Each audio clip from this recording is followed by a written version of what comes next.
Hello students, so in this video we are going to learn about a very important genus of Bryophyta, which is the Polytrichum.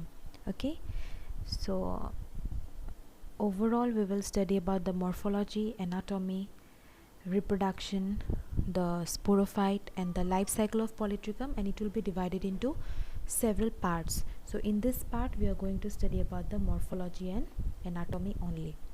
Okay, so let's see about the occurrence of Polytrichum. Polytrichum have a worldwide distribution and they live in cold and shady places. Okay. Then moving on to the external structure, the main plant body is a gametophyte and the adult plant consists of two important parts, which is the rhizome and the upright leafy shoot. So here I am going to show you the diagram of the plant. So here you can see this entire plant is the gametophyte. Okay, and this plant consists of two important portions. One is the rhizome and the other is the upright leafy shoot. Okay, so now let's see the characteristics of rhizome. Rhizome is the horizontal portion and it grows underground. So you can see it is a horizontal part and it grows below the soil. It bears brown or colorless leaves as well as rhizoids. So in this rhizome there are two important things. One is some brown and colorless leaves and the other is the rhizoids. Okay, the cells of rhizome are rich in protoplasm as well as oil globules. Then we will move on to the upper portion, which is the upright leafy shoot. The leafy shoots are much longer, as you can see in this diagram. These are the leafy shoots and these are much longer than the rhizome. It is the most conspicuous part of the plant. So of this entire plant, which part can you see more clearly? Of course this upright leafy shoot, yes or not? Then you see it arises from the rhizome and these branches consist of a central axis.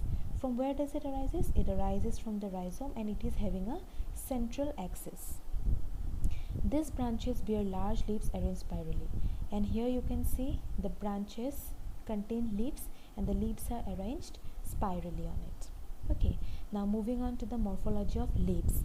Leaves have a broad base. You can see in this diagram. Okay, here you have seen that this is the leaf and it is having a broad base. Leaves in the upper portion of green are green, but the lower ones are brown. So in case of the plant, the leaves which are present on the upper portion, those are green in color, and the ones that are present on the lower portions are brown in color. Each leaf has a broad colorless sheeting leaf base and narrow distal limb. So what you can see here, okay, the distal portion is narrow, okay, and the base is broad. The midrib forms the major part of the leaf. In this leaf you can see a distinct midrib, okay, and it forms the major part of the leaf. The leaves possess extra photosynthetic tissue in the form of closely set vertical plates of green cells known as lamellae. Green lamellae act as additional photosynthetic tissue. So in case of Polytrichum, the leaves contain additional photosynthetic tissue which are known as lamellae. So this was about the morphology of Polytrichum. What we have known, that the entire plant is a gametophyte and it consists of two parts, the rhizome and the upright leafy shoot. The rhizome, it occurs below the ground and it is horizontal.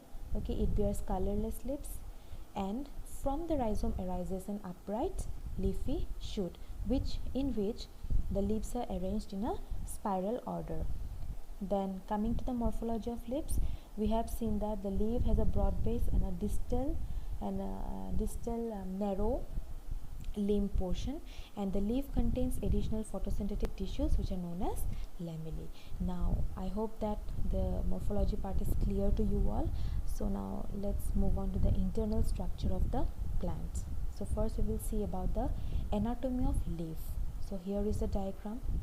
Okay, the leaf possesses a complex internal structure. The midrib region is thick, but the margins are only one cell thick. The lower surface is bounded by epidermis. So here you can see this is the lower surface of the leaf, okay, and it is having a epidermis. This is the lower epidermis. One or two layers of sclerenchymatous tissues are present above the epidermis.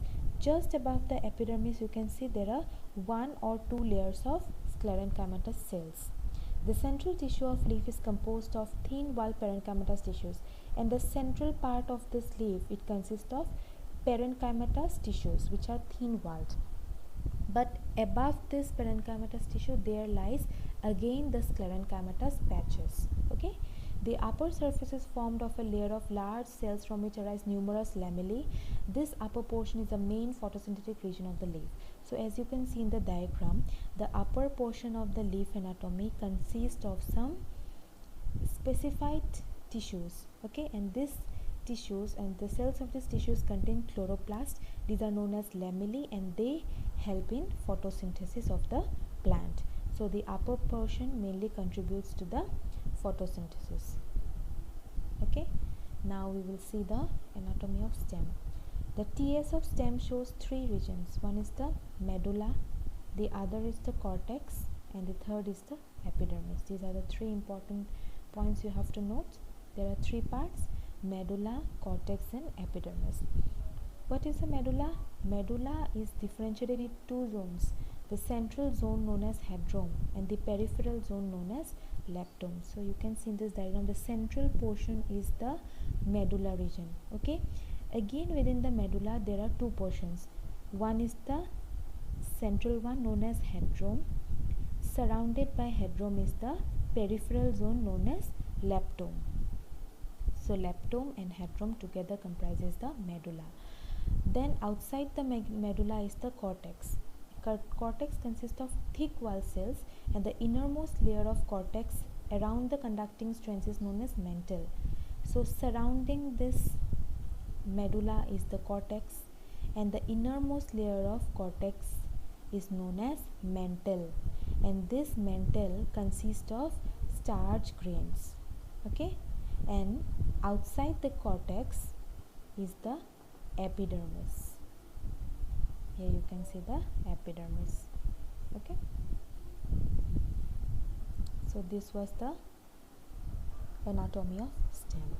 So I hope that the morphology and anatomy of polytrichum is clear to you all, and I would like to add that since I am new to this YouTube channel, this is my second video, so there might be some flaws, and if you think that my videos could be beneficial to you all, then please like and subscribe to my channel, and don't forget to put your comments in the comment section below. Thank you very much.